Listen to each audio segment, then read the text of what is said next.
welcome to the world behind midnight, where darkness reveals truths the daylight won't show. Stay close, you'll need the company. Some lessons cost more than blood. They cost the certainty you once carried, like armor, the swagger that made you believe you sat at the apex of all food chains. I learned mine in the backwoods of Missouri, where the trees grow thick and the silence has teeth. My name is Philip Gould, and what I'm about to tell you happened 6 months ago, though it feels like yesterday every time I close my eyes. 20 years in the teams. 2 decades of crawling through the worst places on earth. Places that don't make CNN, doing things I'll never speak about to anyone who wasn't there. When you survive that life, you develop a particular kind of confidence. Maybe arrogance is the better word. You start thinking you've seen the darkest corners of human capability, that nothing in this world can truly surprise you anymore. You're wrong. Nature keeps secrets that make our wars look like children's games. After I left the service, I built something legitimate. A wilderness tactical academy outside Raleigh, teaching corporate executives and security contractors how to survive when civilization falls away. I was good at it because I'd lived it. Tracking, evasion, predator awareness, how to read terrain like a book written in dirt and broken branches. I taught people how to be hunters. The irony of that statement will become clear soon enough. The call came on a Thursday evening in late September. A man named Lane George, sheriff of a county I'd never heard of in southern Missouri, deep in the Mark Twain National Forest. He got my number from a former FBI contact, someone I'd worked with on a consultancy job years back. The moment Lane started talking, I knew this wasn't routine. His voice carried something I'd heard before, in the voices of men who'd seen combat they weren't prepared for. Not stress, fear, the kind that gets into your bones and changes your chemistry. He told me he had a situation involving missing hikers. 3 separate incidents, over 8 weeks, 7 people total, vanished from his jurisdiction without a trace. The first 2 groups, they found nothing.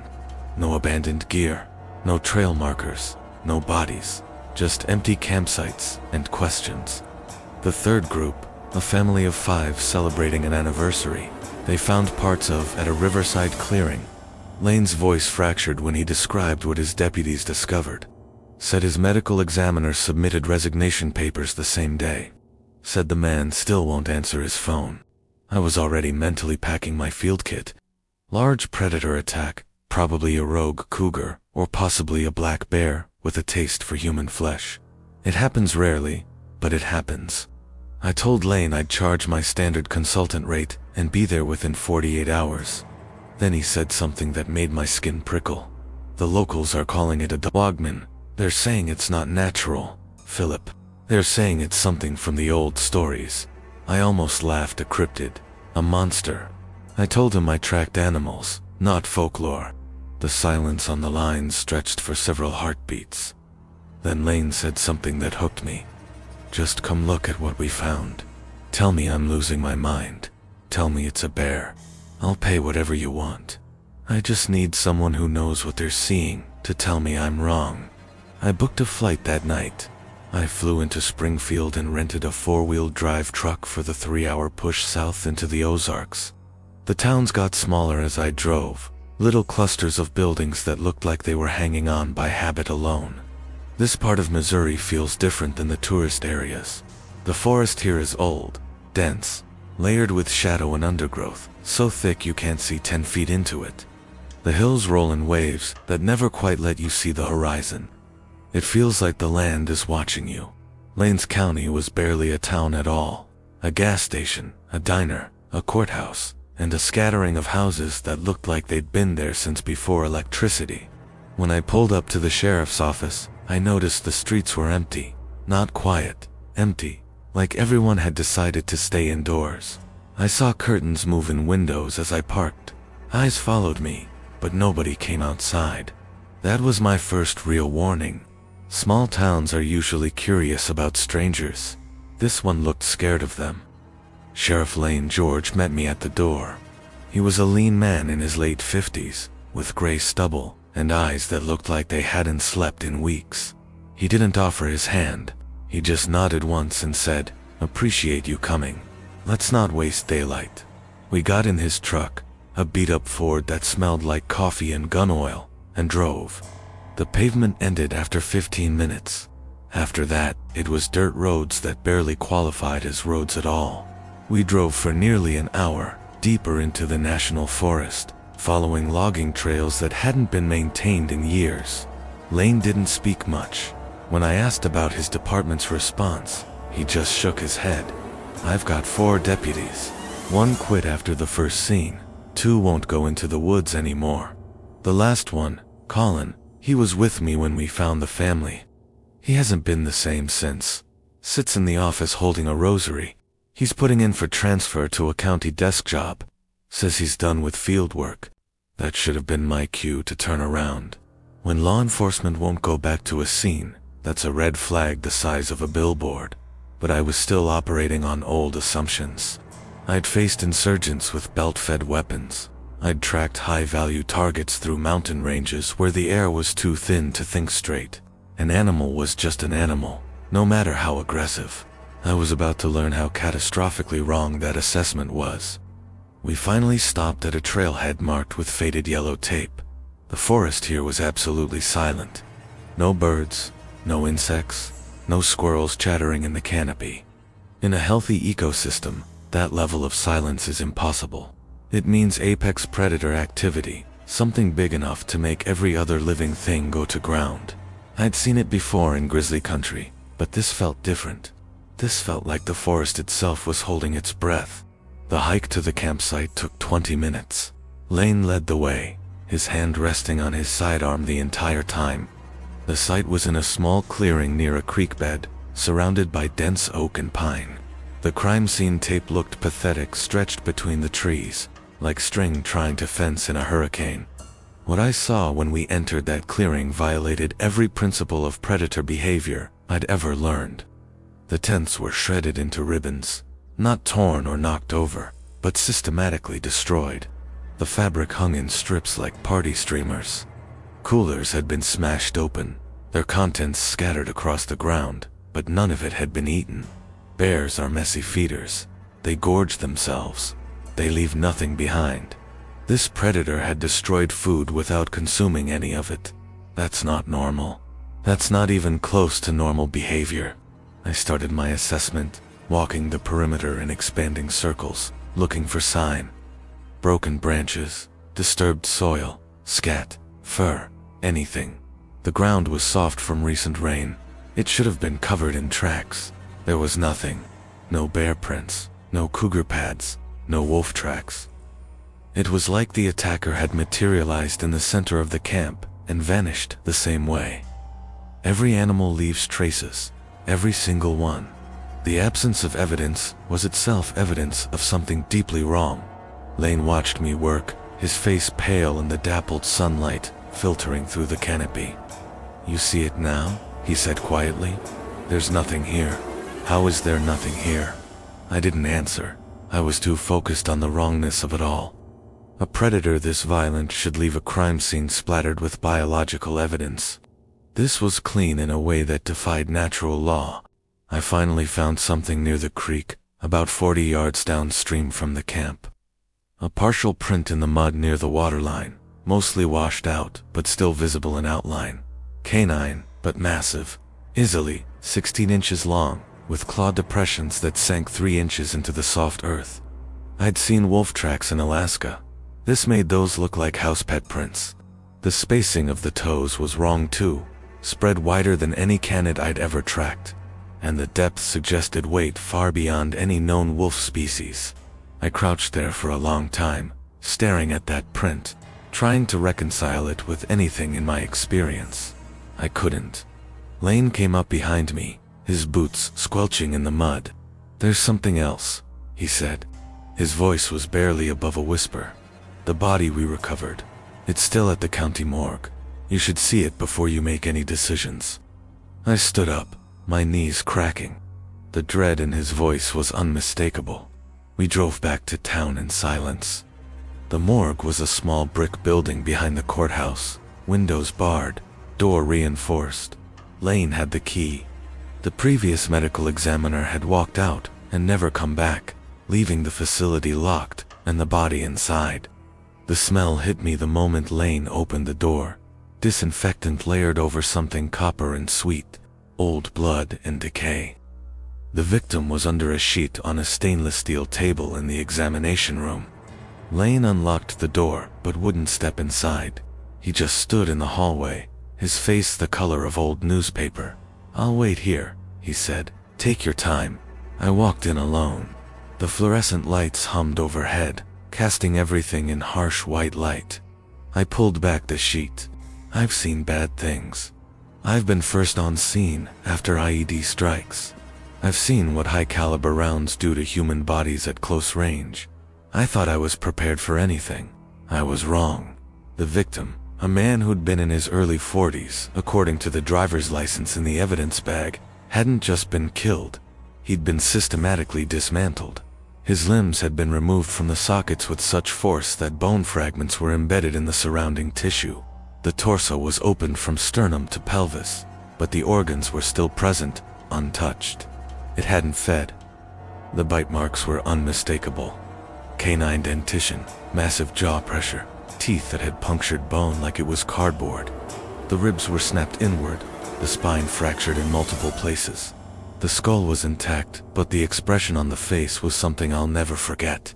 Pure terror, frozen in death, eyes wide and mouth open in a scream that had died with him. But it was the pattern of injury that disturbed me most. This wasn't a feeding frenzy.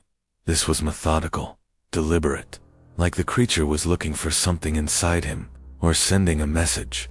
I covered the body and walked out, my hands shaking despite the warmth of the building. I handed the key back to Lane. "That's not a bear," I said. My voice sounded distant, like someone else was speaking. "Whatever did that isn't operating on animal instinct." Lane nodded slowly. "That's what I was afraid you'd say."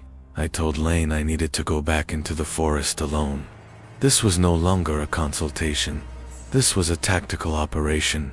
I needed to observe this thing in its environment, understand its patterns, identify what we were dealing with. He tried to argue, said he'd send deputies with me. I refused. Law enforcement officers are trained for human threats. This required different skills. I needed to be mobile, quiet, invisible. I needed to be the hunter. I went back to my truck and pulled out gear I hadn't touched since I left the service. Military-grade pack, thermal imaging scope, night vision optics, encrypted radio, signal jammer, and my custom Winchester Magnum rifle, chambered in .300, loaded with solid copper expanding rounds designed for large game. If it could bleed, I could stop it. That's what I told myself. The confidence was returning, but it felt thin now, brittle. I had Lane drop me 5 miles from the attack site, near a ridge that overlooked the valley. I wanted elevation, observation, the high ground. I moved through the forest like I'd been trained, making no sound, leaving minimal trace. 6 hours of careful movement brought me to a rock outcropping concealed by thick brush, offering a 270-degree field of view over the valley below. Perfect hide site. I set up my position, deployed motion sensors in a perimeter, and settled in to wait. The first day brought nothing. The silence persisted, that unnatural quiet that set my teeth on edge. I scanned with thermals every 30 minutes. No heat signatures larger than rabbits. The forest felt abandoned. Second day, the same. I was starting to wonder if the creature had moved on, if the attacks were isolated incidents. Maybe I'd overreacted. Maybe my old instincts were getting rusty. The arrogance was creeping back in. I was invisible. It had no idea I was here. On the third night, everything changed. The temperature dropped sharply after sunset, and fog rolled into the valley like a living thing, thick and gray and suffocating. My thermal imaging became useless in the moisture. I was half blind. That's when I heard it for the first time. A sound I can't adequately describe. It started as a low rumble that I felt in my chest before my ears registered it. Then it rose, higher and higher, becoming a shriek that was part human scream, part wolf howl. all rage. It echoed off the hills, seeming to come from everywhere at once. My blood went cold. I brought the rifle up, scanning the fog through my night vision. Nothing but swirling gray. The sound cut off abruptly, replaced by that terrible silence again. Then I smelled it. A stench so powerful it made my eyes water. Wet animal, ammonia, rotting meat, all mixed together. It was close, very close. I heard a branch snap below my position, 80, maybe 90 yards out. I aimed toward the sound. "Show yourself," I called out. My voice sounded weak and small in the fog. The response was a growl, so deep I felt it vibrate through the stone I was lying on. Then I heard movement. Not one set of footsteps, multiple. They were spreading out, flanking my position. My heart hammered against my ribs. This wasn't animal behavior. This was a tactical maneuver. They knew I was here. They'd known the whole time. They'd been waiting for the fog, waiting for me to be vulnerable. I fired a parachute flare into the sky. It burst with a crack, bathing the fog in sick red light. For 3 seconds, I saw them, 3 of them, standing upright but hunched forward, easily 8 feet tall, covered in dark matted fur, arms too long, ending in clawed hands.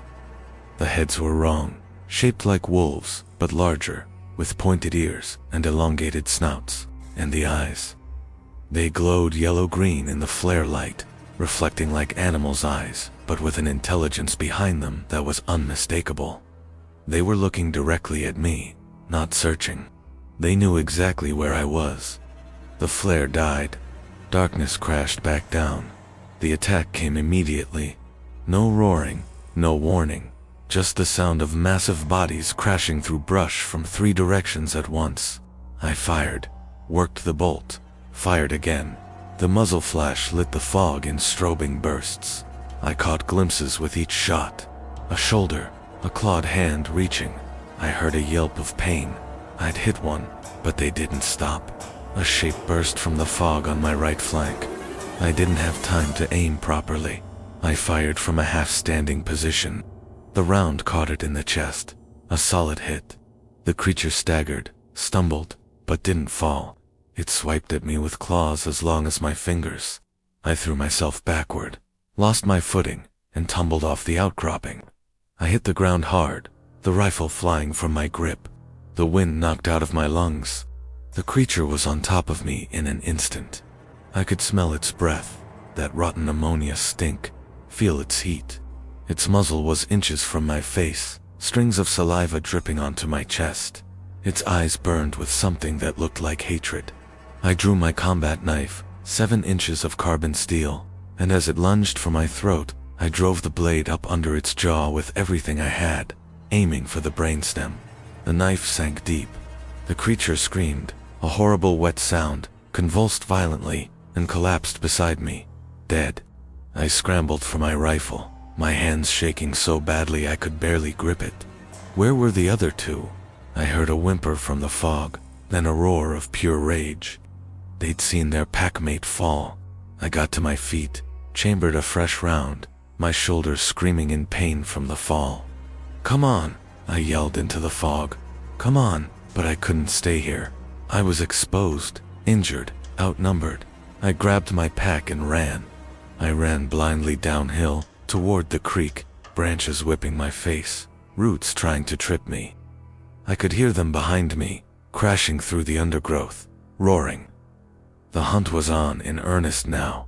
I'm trained in escape and evasion. But these things were faster, stronger, and they knew this terrain intimately. I crossed the creek, the water ice cold, hoping it would break my scent trail. It didn't work. I could still hear them paralleling my path, cutting off escape routes. They were hurting me. I ran for what felt like miles, my lungs burning, legs turning to rubber. My shoulder throbbed where I'd landed, and the cold was seeping into my bones. I was making mistakes now, leaving obvious trail, breaking branches, disturbing ground. I stumbled, fell, and slid down a steep muddy ravine. I hit the bottom hard, landing in a heap. My rifle was caked in mud. I was trapped. The ravine was maybe 30 feet deep, walls of slick clay. No way to climb out. I heard them above me. Their breathing, heavy and deliberate. They'd stopped running. They knew they had me cornered. I saw a shadow move at the edge of the ravine, looking down. One of them. It didn't attack. It just watched. It knew I was finished. I raised my rifle, wiped mud from the scope with shaking hands. 4 rounds left. I chambered one. "All right," I whispered. "Let's finish this." But the creature didn't come down. It just stood there, waiting. Then I heard something else. A heavier tread. A deeper growl that made the first one sound like puppies. The creature at the ravine's edge looked up, whimpered, and backed away. A new shadow blocked out the gray sky above me. This one was bigger, much bigger. It stepped into view, and I stopped breathing. The other 2 had been 8 feet tall. This thing was 10 easily, built like a tank, shoulders as wide as a doorway. Its fur was jet black and matted with mud, and worse, its eyes weren't yellow. They were red, deep crimson that seemed to glow from within. It looked down at me, and I felt something I'd never experienced before. I felt like prey, like a mouse caught in a cat's gaze. This wasn't just going to kill me. It was going to enjoy doing it. It turned its head and made a low rumbling sound. The other 2 answered from somewhere in the fog. They were communicating, planning. I was done. I was going to die in a mud pit in Missouri, killed by something that shouldn't exist, something from campfire stories told to scare children. I raised my rifle one last time. If I was going out, I was taking this thing with me. I centered the crosshairs between those glowing red eyes. My finger tightened on the trigger. Just as I was about to fire, I heard a human voice amplified by a megaphone. "Drop your weapons. Put your hands up." Red and blue lights flashed through the fog, cutting through the gray like knives. Sheriff Lane and his entire department were at the far end of the ravine, vehicles blocking the exit. The creatures went berserk. The Alpha roared, a sound of pure fury. Lane and his deputies opened fire. Shotguns boomed, the sound echoing through the ravine like thunder. 12-gauge slugs tore through the air. The creatures roared in pain and rage. They hadn't expected this. They were exposed, caught in the open. The Alpha looked at the deputies, then back down at me. It made a choice. It barked once, sharp and commanding. The other two instantly retreated, vanishing into the fog like smoke. The Alpha gave me one final look. It wasn't fear in those red eyes, it was a promise. Then it turned and disappeared into the trees with impossible speed for something that size. Lane's deputies kept firing into the woods until their weapons ran dry. Then silence. Lane scrambled down into the ravine, sliding in the mud. "Philip, are you hit? Are you okay?" I couldn't speak. I was shaking from cold, adrenaline, and terror so complete it had hollowed me out from the inside. "We heard the shots," Lane said, his voice ragged. "We heard the flare, then that screaming. We came as fast as we could." I just nodded. I let him help me to my feet. We climbed out of the ravine together, his deputies surrounding us in a defensive formation, weapons pointed outward. One of them, a young guy who looked barely out of his 20s, kept repeating, "What were those things? What the hell were those things?" Nobody had an answer. We moved back to the vehicles in tactical formation, covering each other, but the creatures didn't follow. They'd melted back into the forest. We found the body of the one I'd killed still lying where it fell. In the harsh beam of the tactical flashlights, it looked even worse than I remembered. Real, solid, covered in coarse black fur, muscles like steel cables under the skin. The claws were yellowed and curved, designed for tearing. The face was a nightmare fusion of wolf and something else, something almost human in the bone structure. Lane stared at it, his face white. "Lord have mercy," he whispered. We couldn't leave it there. We wrapped the massive corpse in a tarp and hauled it back to the trucks. It took all 6 of us, and the thing had to weigh 600 pounds. Nobody spoke during the drive back. We'd just broken every law of known biology. We had proof. We had a monster in the back of a pickup truck. When we got to town, We locked it in the morgue's cold storage. Then we went to Lane's office and drank whiskey until the sun came up. The next morning, Lane made a phone call. Not to state police. Not to the FBI. He called a number his federal contact had given him years ago. A number he was told to use only if the situation was beyond normal response protocols.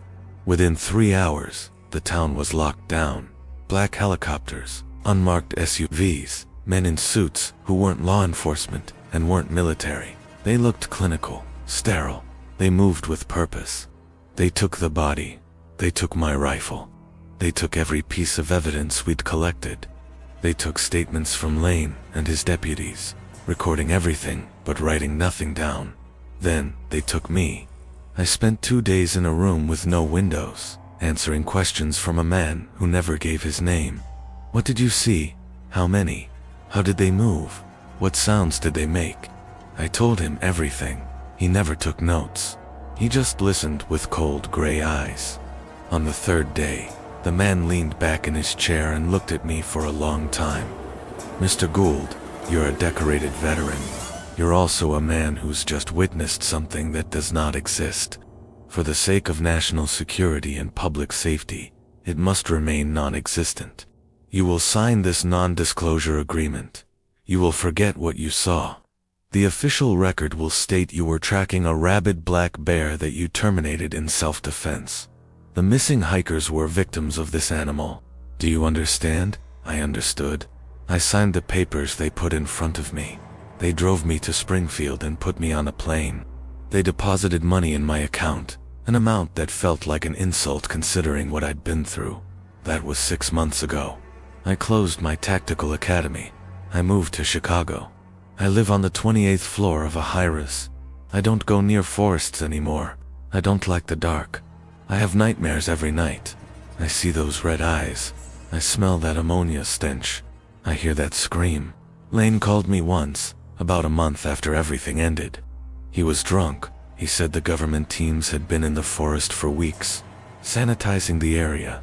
He said they'd found things in those woods, caves, bones, old bones and fresh bones and things he wouldn't describe. He said the body we recovered wasn't the only one they extracted. He was crying when he told me this. Then he hung up. I haven't heard from him since. Here's what I need you to understand. I was a Navy SEAL. I was trained to be the most dangerous thing in any environment. But I'm not. We're not. There are things in the deep woods, in the forgotten places, that have been there longer than our civilization. They're intelligent. They're organized. They're powerful. And they're territorial. We're trespassing in their world, and they're getting tired of our presence. The government knows about them. They're not protecting us from these things. They're protecting the things from us. Or maybe they're just protecting the secret. But the secret is fracturing. These creatures are getting bolder. The missing persons reports keep stacking up. What I killed was just one. How many packs are out there? How many territories? And what happens when they decide they're done hiding? What happens when they decide to push back? I don't have answers. Nobody does. But I know this. The world you think you know is thinner than you believe.